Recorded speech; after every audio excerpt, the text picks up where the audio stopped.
Alors, Parashat Noah. Akol Taloui ve Mashiach. Tout dépend du Mashiach. Kacher aussi Mcheshbon Ameti. Quand on fait un bilan véritable dans son âme, Beshabbat Sheba Amisaimi Met Hashavua Rishon Bavodat Baolam.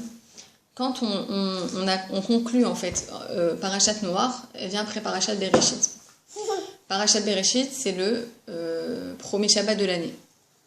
Et en fait, là, entre Shabbat Bereshit et Shabbat Noah, on a passé une semaine de service de Dieu, mais dans le monde. Ça veut dire que ça y est, on a terminé les fêtes. On est sorti de cette période, on n'était que dans le spirituel, etc., dans les Moadim, dans les Chagim. Et on rentre dans un travail de rentrer Dieu finalement dans le monde et de le servir tous les jours. D'accord ? Donc en réalité, Noah, il vient après toute cette semaine de service dans le monde, intégré dans le monde. Magim, les maskana, she'akol gvar mukhan neviat hamashiach. Et quand on finit cette semaine-là de travail dans le monde, on s'aperçoit et on conclut, on arrive à la conclusion que tout est prêt pour la venue du Mashiach. Il va nous expliquer. V'tziyomu shel chodesh Tishri, hachodesh harishon shel hashana, ve'asher berubo kikulo u kolel chagim u'moadim, ba Shabbat Parashat Bereshit. Donc on conclut le mois de Tishri, et donc c'est le premier mois de l'année, et on voit que dans ce mois de Tishri, son contenu principal, c'est quoi ? C'est des moadim, des jours de Yom Tov. Oui. Vient ensuite le Shabbat Bereshit, ou la Haria, Shabbat Parashat Noah. Et après, le Shabbat qui suit, c'est Noah. Al Shabbat Bereshit Yadoua at Pidgam Haomer. Et on connaît le proverbe sur le Parashat Bereshit qui dit Anaga Shel Shabbat Bereshit Nimshechet al Pnei Kol Hashana. Le comportement qu'on va avoir pendant tout le Shabbat Bereshit, il a une continuité finalement, une influence sur toute l'année, tout le comportement de l'année. Adam l'écart, et le sens de ça, c'est Kevan Sheaz Mistaimet Avoda Analit Shel Moadé Chodesh Tishri.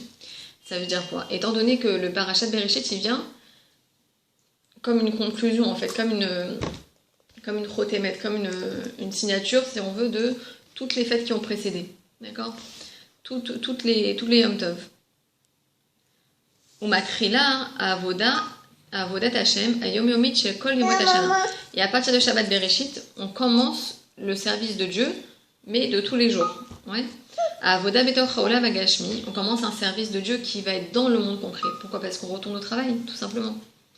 On a passé un mois dans les faits, dans la Gdusha, dans le spirituel tout le temps. Et après Shabbat Bereshit, on commence à y rentrer dans le monde. Tout le monde retourne au travail, tout le monde reprend son activité, etc. Beshuna mitkufat chodesh tishri she'az avodat Hashem i betnoa shel itromemut migdra olam. Pendant le mois de Tishri, qu'est-ce qu'on fait ? On s'élève au-dessus du monde. On n'est pas dans le monde. On est tout le temps dans le spirituel. Ou kevan shemiyom hashabat midbachim kol yemei hashavua. Et on sait que le jour du Shabbat, on bénit tous les jours de la semaine qui vont arriver. Are shemi Shabbat zo midbachim yemei hashavua rishon lavodat baolam. Et de la même manière, on a pendant Parashat Bereshit, on a béni tous les jours de la semaine qui vont suivre. D'accord ? Et en réalité, ça bénit quoi ? Ça bénit tout le travail en fait de l'année. Puisque Shabbat Bereshit, il va bénir, si on veut, tout le travail de la semaine à venir. Et c'est la première semaine de toute l'année dans le monde. Qui est dans le monde. Et en réalité, on voit que ça influence finalement tous les jours de la semaine de l'année. De toute l'année. VM kolelim et yemei hashavua shekol hameshach hashana. Nishum shebeshaat yemei hashavua shekol hashana em otam shiv'a yamim achozrim venishanim kol shavua. Puisque tous les jours de la semaine ils reviennent, de la même manière que dans Shabbat Bereshit, entre Shabbat Bereshit et Shabbat Noah, il y a 7 jours de la semaine qui sont bénis. Alors tous les jours de l'année finalement ils reviennent. C'est Yom Rishon, c'est Yom Sheni, c'est Yom Shishi. Tout ça ils ont été bénis déjà dans le premier Shabbat. Et ça va avoir une influence sur toute l'année. Bethème, les autres, ça va jusque-là, tu me dis. Betem les autres. Chez Shabbat Parashat Noach, Abba, Besium, Ashavua, Arishon la Avoda Baolam. Mais avait et à Shabbat Arishona, Amas Kemet, et Chilat Avodat Baolam. Et on voit en lien avec ça, le Shabbat Parashat Noach, il vient en conclusion finalement du premier Shabbat de la première semaine à travailler dans le monde, concrètement. Et en réalité, ça met à l'existence cet Shabbat Arishona, et ça met en place, si on veut, le premier Shabbat qui démarre le travail dans le monde. Shabbat Bereshit Kolelet et Avoda chez Kol Emot Ashavua. Le Shabbat Bereshit, il inclut en lui tout le travail de tous les jours de la semaine, Kodem, les Bitsua, les Maasé. Avant, on va dire les Bitsua, la concrétisation dans le monde. On va voir pourquoi. Bekoar, Veilou, Shabbat Noar et Amaskemet, et Trilat Avoda, les Maasé Bepoel. En fait, il nous dit le Shabbat Bereshit et la semaine qui le suit, ça nous donne les forces en potentiel de tout le travail qui va être fait dans le monde concret, le monde matériel. Et en fait, Parashat Noach, il va venir concrétiser la chose. C'est en fait, on parle comme on dit, du potentiel au réel. D'accord ? Le potentiel de la concrétisation dans le monde, du travail, du service de Dieu dans le monde matériel, c'est Parashat Bereshit. C'est-à-dire que Shabbat Bereshit, il fait comme une intermédiaire entre toute cette période, on va dire, spirituelle et la période qui va suivre. Et par contre, arrivé à Parashat Noach, ça y est, c'est la concrétisation de ce travail-là dans le monde. Lachen, Shema, Shel Parasha, Noach, Mat'im, les Tochna, Shel Shabbat Zo. Alors on va voir en quoi le nom de la Parashat Noach, il est complètement adapté à ce qu'il y a dedans, ce qu'elle contient. Chez Ken Ka'amur, Ashavua Rishon, la Avoda Betoch Haolam, mais avec Achana, avec Olel, Betocho et Shemot Ashavua, chez Kol Hashana. Et on voit que les jours de la semaine, ils incluent et ils sont une préparation à tous les jours de la semaine de toute l'année à venir. Ou Mikan, chez Beshabbat Parashat Noach, Moudgash, Beikar, Klalut Inyan HaShabbat. Et on voit que dans le Parashat Noach, on appuie sur l'essentiel en fait du sujet du Shabbat. On va voir en quoi. Chez Kolel Betocho et Shemeh Shavua Bepoel, qui inclut en lui tous les jours de la semaine concrètement. Omnam, pourquoi ? Parce que en réalité, pourquoi le Rabbi nous dit que le Parashat Noach ça appuie sur le fait du Shabbat ? Parce que c'est le Lachon, la noire, Menucha, se reposer. Oui, noir c'est la noire, se reposer. Et donc finalement ça appuie sur ce fait-là du Shabbat, du repos. Ve'omnam zeu tochen Hashem noach menucha, ben voilà. Shei me'ota ha'ikarit shel Shabbat. Et on voit que l'essentiel du Shabbat c'est le repos finalement. C'est le repos de quoi ? C'est le repos de le travail de la semaine. Chol ou Kodesh, c'est un travail différent. Ve'ishbot be'yom ha'shevi, comme il est écrit dans la Torah, et il se reposera le 7e jour. Ou betargum amila ve'ishbot betargomet venar. En gros, le fait de ce ve'ishbot, il se reposera, c'est la traduction de venar. Il va se reposer. Et akesher ve'evdel ben tochen Shabbat bereshit et Shabbat noach. Bekoach ou bepoal anu motzim gam betocho aparacha. Betochen aparacha. Maintenant, il va nous dire, on trouve une différence entre le Shabbat bereshit et le Shabbat noach. Dans le sens où le Shabbat Bereshit, c'est le potentiel du travail à venir de toute l'année. Et le Shabbat Noir, c'est la réalisation de la chose. Ouais. On va voir. Shabbat Parashat Bereshit. Mais ça péret Odot Briat Haolam. La Parashat Bereshit, Dieu il nous parle de la création du monde. Ou Parashat Noach Yashna Aftacha Al Kiyum Haolam Beofen Yitzri Sheba Leachara Mabul. Et par contre, dans la Parashat Noire, on va voir que Dieu il va faire la promesse au peuple juif que le monde il va plus le détruire. Après qu'il y a eu le Maboul, il va dire aux hommes je prends la décision de ne plus jamais détruire la terre. Là, il n'avait pas le choix parce que les hommes ils avaient fait n'importe quoi. Ils avaient tellement de pouvoir divin, ils avaient la possibilité de faire des choses Et ils ont créé des créatures que Dieu n'avait pas créées. Et c'est de là qu'on pourrait expliquer les dinosaures, les mammouths, enfin toutes les choses que Dieu n'avait pas du tout créées. Et en fait, Akadosh Baruch Hu, il a décidé de remettre le monde dans l'état initial dans lequel il l'avait fait. Et il a retiré finalement aux hommes ensuite le pouvoir qu'ils avaient. C'est marrant que la première paracha de l'année, c'est création, le deuxième, c'est quand même la destruction. Ouais. Mais en même temps, Dieu, il promet de ne plus jamais détruire. Tu vois, il dit, c'est bon, le monde, il va exister de manière éternelle. Ouais. Od kol yemei haaretz lo yeshaftu. Alors, les parachats de Bereshit, medoubar al shlemut kiyum haolam. Kefi sheu be'etem lekavana ha'eluna. En fait, dans la paracha de Bereshit, on parle de quoi? De la perfection du monde telle qu'elle a été vue par l'intention divine, finalement. Ouais. Par Akadosh Baruch Hu. Lo shlemuto mitzad atzmo. C'est-à-dire que ce n'était pas une perfection qu'il avait de par lui-même. Al derech avodat Hashem betor gidra olam. Donc en réalité, par un travail, un service de Dieu dans les limites du monde.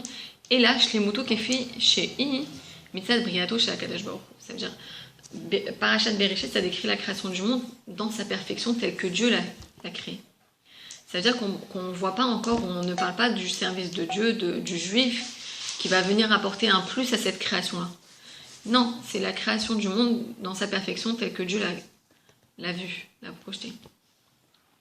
Donc finalement, c'est lié au Bekoar, au potentiel. D'accord, au potentiel du monde, si on veut. Al derech avodat Hashem mana'alit shel chodesh tishrei, she'en la sha'achut im gidra olam. Et on voit que cette paracha Bereshit, elle est liée finalement à tout le mois de Tishrei. Pourquoi? Parce que de la même manière qu'elle est en potentiel chez Dieu, c'est comme un monde qu'il a créé en potentiel. Ouais. Alors, pareil pour le juif. Le juif, qu'est-ce qu'il fait tout le mois de Tishrei? Il est en potentiel, il prend des forces spirituelles. Et c'est seulement après qu'il va sortir dans le monde et concrétiser ces forces-là qu'il a pris tout le mois de Tishrei. Kelomar, dafka kasher haolam mitnael alpi madragato aretsuya ve'amatima lertsono shel Akadosh Baruch Hu. C'est-à-dire que quand le monde il se comporte d'une manière, quand il se comporte selon le niveau désiré et adapté à ce que Dieu a voulu, à la volonté de Dieu, azayeshlo. Alors il a le droit d'exister, le monde. Oui. C'est-à-dire, en gros, quand les hommes font ce que Dieu attend d'eux, quelque part, le monde, il a le droit d'exister. Il a du srout, il a du mérite. Pardon, il a du mérite.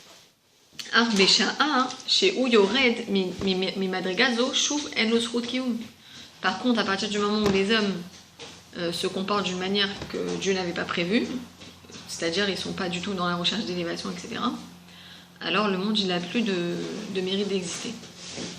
Les Umadzot, les parachat noirs, medoubar al shlemut haolam mitzad gidre ou bepoel. Par contre, dans la parachat noire, on nous parle de quoi?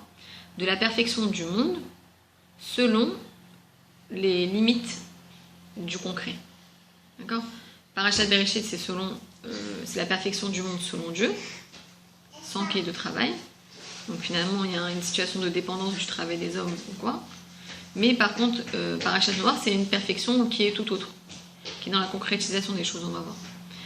Ayecholet leit alut bechazara ga imatzat bilti ratzui la chaloutin. En fait, le Parachat Noir, elle met en avant quoi? Justement, avec cette histoire de destruction, du Maboul, etc. Ça met en avant la possibilité de s'élever à nouveau après la chute. Après une situation qui était pas désirable, comme le Rabbi dit. Le Rabbi dit pas chute, il dit d'une situation bilti ratzui la chaloutin, qui n'était pas du tout désirable. Hein? Oui, bien sûr. Après, dans notre vie, ça se traduit par des épreuves, des chutes spirituelles, des retours en arrière, si on veut. Vezot al-yedé avodat hatshuva. Et comment on peut arriver à ce niveau-là dans le monde, à cette élévation-là après une chute? C'est grâce au travail de tchouva. On ne peut pas arriver à une élévation... on peut pas arriver à une élévation qui vient après une chute sans la tchouva, le travail de repentir. Adraba. Dafka mitor matzav haolam kesheleatzmo כפי שהוא במצב ירוד ביותר, מבחינת רוחנית, תחתון שאין תחתון למטה ממנו, נעשה מצב חדש של בירור וזיכור. ובשולחן חז"ל, אל נואח לאחר שיצא מן הטבע, עולם חדש רעה. Alors il nous dit, justement, c'est quand il y a une situation du monde qui est de par lui-même, dans sa situation, dans le niveau du monde tel qu'il est, on va dire, quand il est dans une situation de chute spirituelle, le monde, puisque la Chassidoute, la Torah nous dit, ce monde-là où on habite, où on vit aujourd'hui, c'est Tarton, Shen, Tarton, les Matamimeno. C'est le monde le plus bas où il n'y a pas plus bas que lui. Spirituellement, on est dans le monde le plus bas de tous les mondes. Naase Matzav Chadash El Birou. Et justement, c'est à partir de ce monde-là qui est très bas qui va se passer un renouveau et une purification et un éclaircissement des choses. Au Béchin Chazal, et comme les sages nous disent, que quand Noach il est sorti de la Teva, il a écrit Olam Chadash Ra'a. Il a vu un monde nouveau. Finalement, c'était un monde nouveau dans le sens où c'était. Attends, excusez-moi.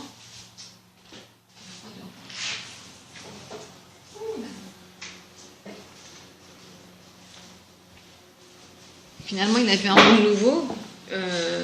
Donc, c'était un monde après la chute.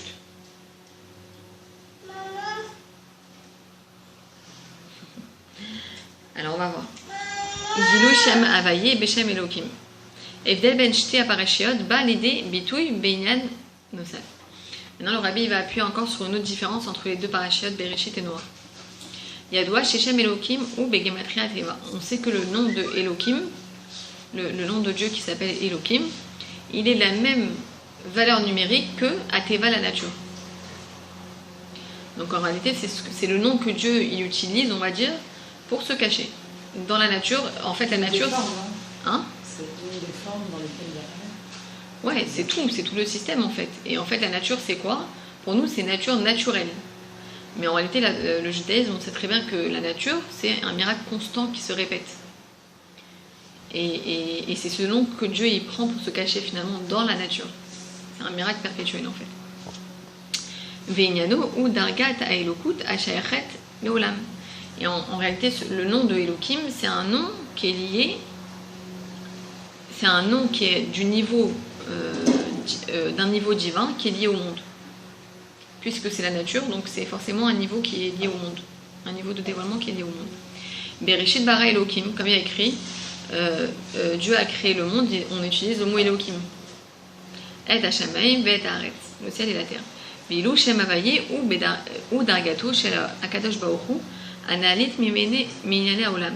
Et on sait que le nom de Havaye, Yudke Vavke, c'est le nom que Dieu, c'est le nom de Dieu qui est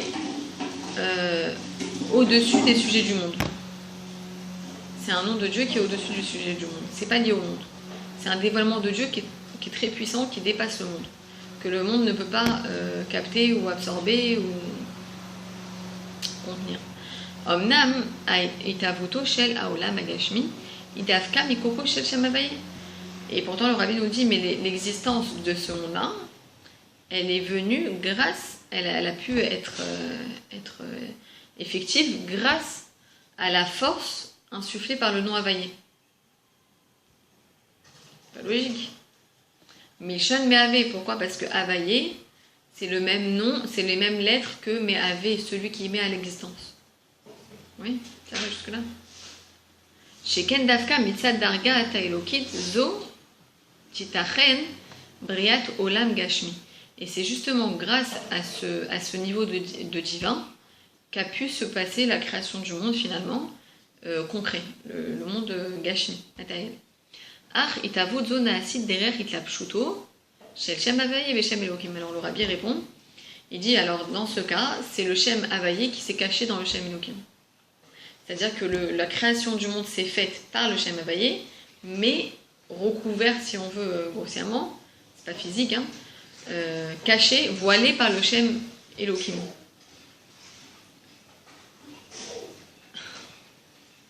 Amagbil ou Ma'anim et Shem Havaye. Et c'est le Shem Elohim qui va limiter et voiler le nom de Havaïe.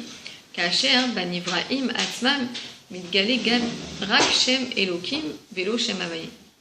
Et donc en réalité, on va voir que dans les créatures elles-mêmes va se dévoiler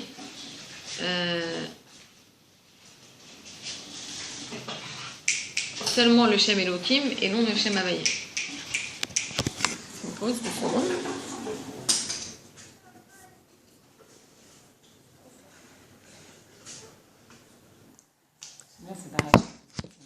C'est beau, hein? Alors, Beparashat Bereshit Medoubar Ka'amur Al Shlemut Haolam Mitzad Briato Al Yedei Kadosh Baruch. Donc, comme on a dit, la Parashat Bereshit, elle nous parle de la perfection du monde tel que Dieu l'a créé. Lelo Itiachasut Le Shlemut Akshura Leolam Atzmo Al Yedei Avoda Bo. Et en fait, c'est la perfection du monde tel qu'il est de par lui-même, sans aucun lien avec le monde lui-même, c'est-à-dire tel qu'il va être travaillé par les hommes, par le service de Dieu. Les maasé à avoda bepoal poelet. Ah, tu t'en mets partout. Elle est en train de se maquiller. Les maasé à avoda baolam poelet ilo igadol beyoter. En réalité, enfin concrètement, le service de Dieu dans le monde, il a pour faculté, on va dire, une élévation beaucoup plus grande. C'est quoi l'élévation beaucoup plus grande? Dafka al-yedei avoda v'gidrei olam. C'est-à-dire que quand le juif il va servir Dieu dans les limites du monde, alors le monde va trouver une élévation beaucoup plus grande que comme il était dans un état originel sans travail. Betor ha'elem ve'ester shebo. Finalement, c'est dans le voile le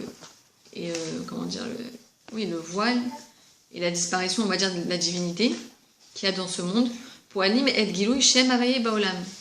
En réalité, quand Dieu, enfin, le monde, on ne perçoit pas le shem havaye, mais en fait, quand le juif va servir Dieu, par ses actions, il va dévoiler finalement le shem havaye dans le monde. Alors que le monde, a priori, il est fait pour dévoiler que le shem Elohim, que le nom de Dieu qui est Elohim. Vous comprenez? Mais quand on sert Dieu, on dévoile le Shem Havaïe dans le monde. Zod Beshona Mimaout Aolam Mitzad Briato Shekaamur En Nikar Bo Ela Shem Elohim. Et comme on a dit, ça change complètement le statut du monde, puisque a priori le monde il ne peut dévoiler, il a la capacité de dévoiler le niveau divin qui est Elohim. Chez Inano Tzimtzum Veester. Et on voit que le nom Elohim, c'est tout ce qui est voilement et rétraction de la lumière de Dieu, voilement. Vélo Shem Havaïe, a priori, il ne supporte pas le nom Havaïe, le monde, de façon dévoilée. Dainu, Aolam Mitzad Briatou She'achrak Legilou Elokut Bedargan Amoucha. Si on réfléchit bien, finalement, le monde, tel qu'il est créé par Dieu, il ne supporte un dévoilement divin qui n'est que bas. Elokut chez Be'erer Lebria, c'est-à-dire un niveau de divinité qui est lié à la création du monde. La création, c'est quelque chose de limité. Donc le dévoilement divin, il est aussi limité. Oui. Ve'ilou, Alede Avoda Bebiroro Vezikuro. Et en fait, en réalité, par le travail de purification, nié à Olam Keli, le monde il se transforme en réceptacle. Les Elokut chez les Malam Mishayachut les Olam. En réceptacle pour le dévoilement de la divinité qui est au-delà du niveau du monde. Tu comprends? C'est-à-dire qu'en fait, là, on entrecroise les niveaux. Ça veut dire que, a priori, le monde il est créé avec un certain niveau, qui est Elohim, qui est limité, etc. Mais quand on va faire une action de servir Dieu, on dévoile un niveau divin qu'en réalité qui dépasse complètement les contingences de ce monde. Ce que le monde il pourrait supporter finalement. La reine, Parashat Bereshit, Sheba Medoubar Adain, Al Shlemut Haolam Kodem Avoda. Et c'est pourquoi, dans le Parashat Bereshit, on nous parle d'un travail qui est, donc d'une perfection, qui est avant le service de Dieu. Mudgaj Rak Shem Elohim. Et donc c'est la raison pour laquelle on parle que du Shem Elohim. parce que c'est limité. La nature, c'est quelque chose de limité. Car gam be'emshech ha'parasha, kasher gvar muskar shem havaye, beyom asot havaye elokim eretz v'shamayim. Et ensuite, en fait, dans la parasha Bereshit, un peu plus tard, on va parler de havaye. Et on va dire, are she'amedoubar ou rak hachem havaye kefi she'u mitlabesh v'shem elokim. Mais en réalité, dans la parasha Bereshit, on parle encore du nom d'Havaï tel qu'il est déguisé ou habillé, il est revêtu par le nom Elohim. Kasher agilou ben Ibrahim ou Mishem Elohim bilvad kamo.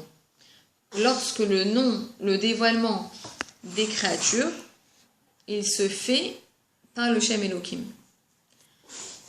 Veleumat les parashat noirs. Et par contre, dans la parashat noire, qu'est-ce qui se passe? Mgeshet shlemut haolam mitzad dargato. On appuie sur le fait, sur la perfection du monde, tel qu'il est, chez Gambo Midgade et Shem Havaye. Chez Gambo, que dedans se dévoile également le Shem Havaye. Ve'ad shenikar ketzad metziut haolam atmo, jusqu'à ce que soit connu comment l'existence du monde elle-même. On va voir. Chez Misham Elokim, à Magbil va Metzumtzam, Are, la Mitato Shel Davar, I Mishem Havaye. En fait, va se dévoiler dans Parashat Noir, c'est comment, depuis le nom Elokim qui est complètement voilé et limité, en réalité va se dévoiler que c'est le Shem Havaye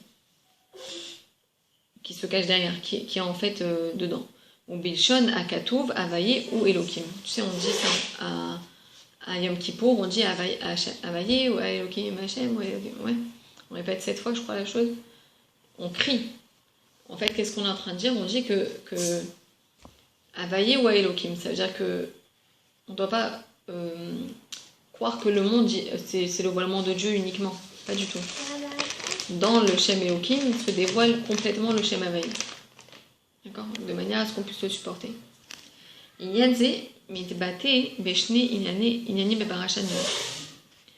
il nous dit, ce sujet-là, il se dévoile dans 2 sujets de la parashat noire.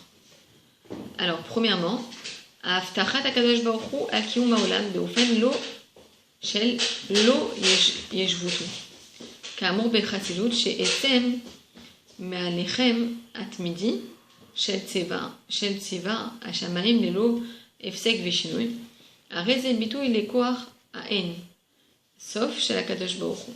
En fait, Dieu il fait la promesse dans Parashat Noir que le monde il va pas s'arrêter. Et on voit bien, par exemple, quand il ordonne à l'armée du ciel de jamais s'arrêter et de jamais changer. Oui, les astres, la lune, le soleil, etc.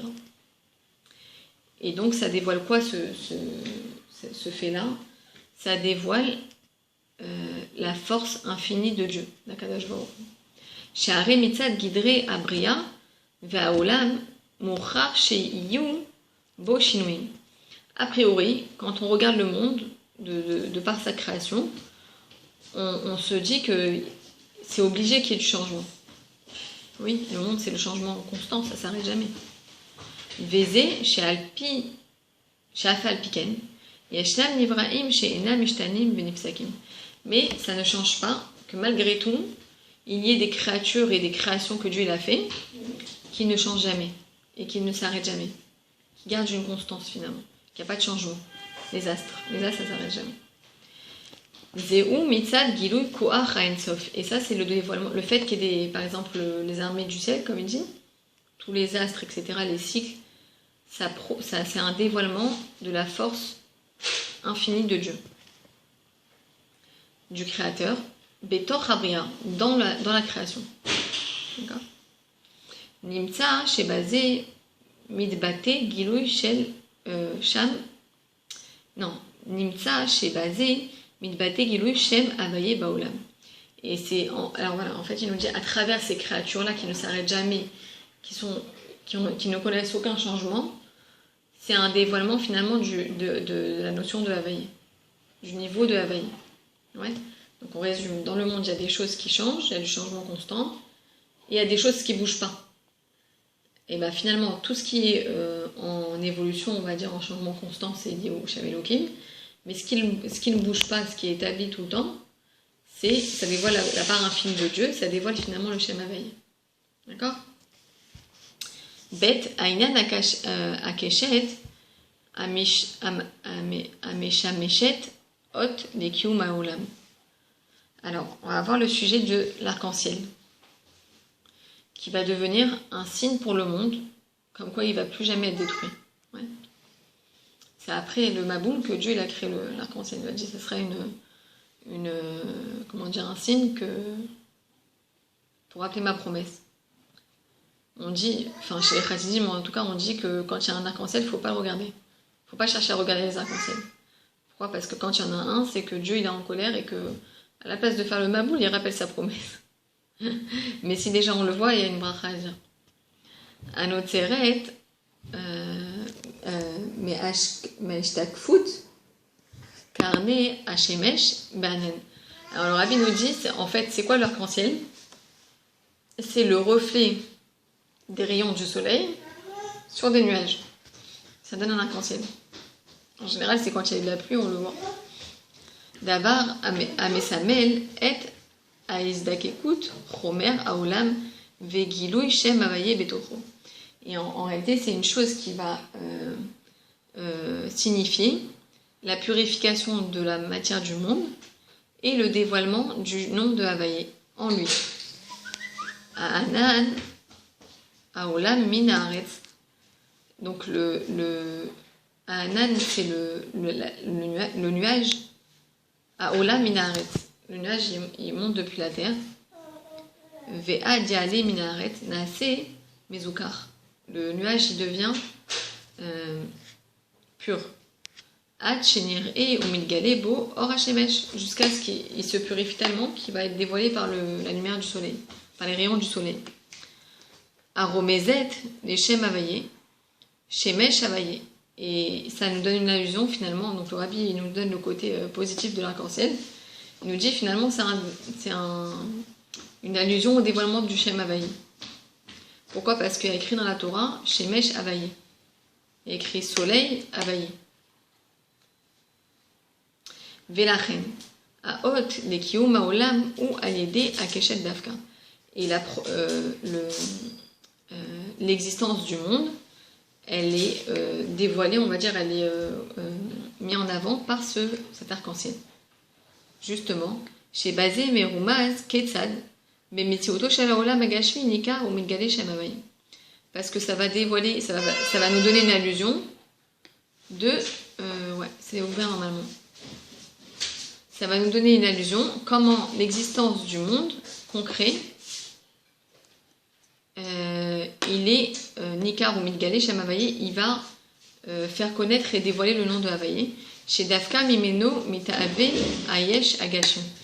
Et depuis ce dévoilement-là, va venir à l'existence le Yesh, l'existence matérielle. D'accord? Depuis le Shem Havaye, finalement, va se dévoiler la matérialité. Veshne Inyanim Elu, Tluim Zebaze, Sheken Kiumu Anetri Shalaolam, Mudga Shalede Akeshet. Alors, au BMCH, la Avoda, Zo, chez Parashat Noach, Ba'a Parashat Lerlecha. Et on voit que la semaine prochaine, le Rabbi, il lit toutes les parachutes entre elles. Il nous dit finalement, après Parashat Noach, ça va être Parashat Lerlecha. Et Parashat Lerlecha, Inyan, A'alicha, Ve'alia, Midarga, les Darga, Na'alit Yoder. Et finalement, ça va être une avancée. Ça va être une avancée et une élévation de niveau en niveau. Je termine juste le petit paragraphe. Je te laisse de niveau en niveau de plus en plus élevé. Jusqu'à ce qu'il y ait une concrétisation du travail dans ce monde matériel. Inena shel parashat noir, donc c'est la parashat noire. Megalim ba'olam et ma'alato ha'ametit. On dévoile dans le monde son élévation véritable. Chez Mekoro ou Mishem Havaye. Comment on dévoile son élévation véritable au monde quand on dévoile finalement le Shem Havaye par lequel tout est dévoilé, tout est créé. validé car poalim prinat l'erlecha. Et grâce à ça, on met en place finalement le sujet, enfin le niveau de l'erlecha va pour toi. C'est quoi l'erlecha? C'est alecha beit alut af bedargat aelokut kaviachol. C'est quoi l'erlecha va pour toi? C'est en fait une avancée et une élévation vers des niveaux supérieurs de divinité. Megalim ketzad gam shem Elokim akashur imaolam. En fait, on dévoile comment le nom de Elokim, qui est également lié au monde, Metziuto ametit ishem avaye chez les malades meolam. On dévoile comment le nom de Elokim, finalement, qui est lié au monde, son existence profonde, elle vient du Shem Havayé, qui est au-delà du monde. Voilà, on va arrêter là pour cette paracha.